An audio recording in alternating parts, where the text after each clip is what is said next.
Legal opinion കിട്ടിയിരിക്കുന്നത് ഇതാണ് പറഞ്ഞിരിക്കുന്നത്. അത് കഴിഞ്ഞിട്ട് അവരുടെ മറുപടി ഹണി റോസ് ബോബി ചെമ്മണ്ണൂർ വിവാദത്തിലേക്ക് തന്റെ പേര് വലിച്ചിഴച്ച രാഹുൽ ഈശ്വരന് ചുട്ട മറുപടിയുമായി നടൻ മോഹൻലാൽ രംഗത്ത്. ഈ വിഷയത്തിൽ മോഹൻലാൽ കുറ്റക്കാരനാണ് എന്ന തരത്തിലുള്ള പ്രസ്താവനയാണ് രാഹുൽ ഈശ്വർ നടത്തിയത്. ഞാൻ മോഹൻലാലിന്റെ വെറും ഒരു ആരാധകനല്ല, ഒരു മോഹൻലാൽ ഭക്തൻ എന്ന് വേണമെങ്കിൽ പറയാം. എങ്കിലും ഞാൻ പറയുകയാണ്, മോസ്റ്റർ എന്ന സിനിമയിൽ മോഹൻലാൽ സമാനമായ ഒരു ദ്വയാർത്ഥ പ്രയോഗം ഹണി റോസിനോട് നടത്തുന്നുണ്ട്. അന്ന് മോഹൻലാൽ ഹണി റോസിനോട് പറഞ്ഞപ്പോൾ എന്തുകൊണ്ട് കേട്ടുനിന്നു? ദ്വയാർത്ഥ പ്രയോഗം നടത്തിയതിൻ്റെ പേരിൽ ബോബി ചെമ്മണ്ണൂർ കുറ്റക്കാരനാണെങ്കിൽ മോഹൻലാൽ സമാന രീതിയിൽ കുറ്റക്കാരൻ ആണ് എന്നുള്ളതാണ് രാഹുൽ ഈശ്വർ പറയുന്നത്. ഈ വിവാദത്തെക്കുറിച്ച് ചോദിച്ചപ്പോൾ മോഹൻലാൽ ആദ്യം ഒഴിഞ്ഞു മാറുവാനാണ് ശ്രമിച്ചത്.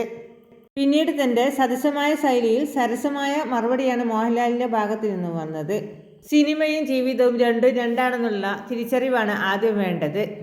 ഒരു സിനിമയിൽ ഒരാൾ ദ്വയാർത്ഥ പ്രയോഗം നടത്തിയിട്ടുണ്ടെങ്കിൽ അത് ആ കഥാപാത്രത്തിനോടാണ്, അല്ലാതെ ഞാൻ പല സിനിമയിലും എത്രയോ ആൾക്കാരെ കൊന്നിരിക്കുന്നു, ഇതേ ലോജിക്ക് വെച്ചാണെങ്കിൽ എന്നെ തൂക്കിക്കൊല്ലണമെന്ന് ഇദ്ദേഹം പറയുമല്ലോ എന്നാണ് മോഹൻലാൽ പ്രതികരിച്ചത്.